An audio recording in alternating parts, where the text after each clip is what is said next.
স্বামীর হুকুম ছাড়া বায়াত নেওয়ায় স্বামীর মন খারাপ। স্বামীর আব্বার মন খারাপ হলেও সমস্যা নেই, কারণ স্বামী আল্লাহ এবং আল্লাহ রাসূলের চেয়ে বড় নয়।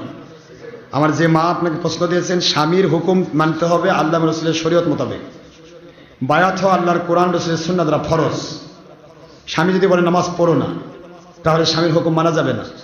নামাজ পড়তে হবে, নামাজ ফরজ আইন, এটা আল্লাহর হুকুম। আল্লাহর হুকুম নামাজ রোজা হজ জাকাত ফরজ, সুতরাং এই ফরজ আদায় করতে হবে। এটার ব্যাপারে স্বামী বাধা দিলে বোঝা যাবে সেটা জালিম স্বামী। সুতরাং জালিম স্বামীকে অনুসরণ করা জায়েজ নেই। প্রয়োজন বলতে তার সাথে সমাধান করুন, না হলে বাপ মার সাথে পরামর্শ করে তাকে একবারে ত্যাগ করুন। অমন স্বামীর দরকার নেই।